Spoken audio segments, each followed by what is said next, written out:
in 2015 convicted the BJP, not castigated, convicted the BJP for taking illegal donations violating the FCRA.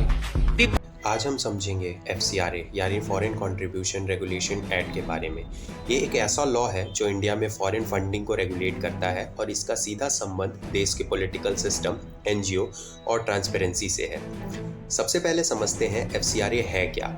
Foreign contribution regulation act का main purpose है ensure करना कि कोई भी individual organisation या political party बिना government approval के foreign source से पैसा ना ले। इसका ऑब्जेक्टिव क्लियर है, देश की सोवर्निटी, इंटीग्रिटी और इंटरनल अफेयर्स पे किसी भी तरीके का एक्सटर्नल इन्फ्लुएंस ना पड़े। 2014 में दिल्ली हाई कोर्ट ने एक बहुत इंपॉर्टेंट जजमेंट दिया था।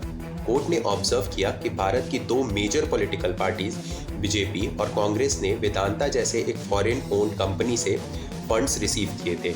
ये एक्ट FCRA के प्रोविजन के अगेंस्ट था। कोर्ट ने मिनिस्ट्री ऑफ होम अफेयर्स और इलेक्शन कमीशन को डायरेक्ट किया था कि इस मैटर में एप्रोप्रिएट एक्शन लिया जाए। लेकिन 2015 में सिचुएशन एक नए मोड़ पर आई।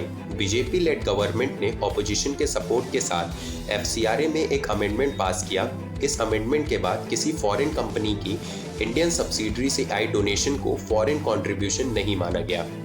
इन सिंपल टर्म्स, पहले जो फंडिंग FCRA के वायलेशन के अंडर आती थी वो अब लीगल बन गई। ये अमेंडमेंट के बाद बीजेपी और कांग्रेस दोनों ही पार्टीज को प्रोसिक्यूशन से रिलीफ मिल गया। इस डेवलपमेंट पर काफ़ी डिबेट हुई क्योंकि कई एक्सपर्ट का मानना था कि ये चेंज पॉलिटिकल फंडिंग की ट्रांसपेरेंसी को कम कर सकता है। क्रिटिक्स कहते हैं कि इस तरह के अमेंडमेंट से अकाउंटेबिलिटी और ट्रांसपेरेंसी पर सवाल उठते हैं, जबकि सपोर्टर्स का मानना है कि इंडियन सब्सिडरी को अनफेयरली फॉरेन कैटेगरी में रखना सही नहीं था। ये इशू आज भी डिस्कशन का टॉपिक बना हुआ है। क्या कानून को पॉलिटिकल प्रैक्टिकलिटी के हिसाब से बदला गया या ये एक ज़रूरी लीगल क्लैरिफिकेशन थी? तो दोस्तों, FCRA का ये पूरा मैटर हमें एक इम्पॉर्टेंट सवाल के सामने खड़ा करता है कि फॉरेन फंडिंग और पॉलिटिकल इंटीग्रिटी के बीच एक फेयर बैलेंस कैसे बनाया जाए। कानून देश के हित में बना था, लेकिन उसके अमेंडमेंट्स ने एक नई डिबेट शुरू कर दी। आपके इस इश्यू पर क्या ओपिनियंस हैं?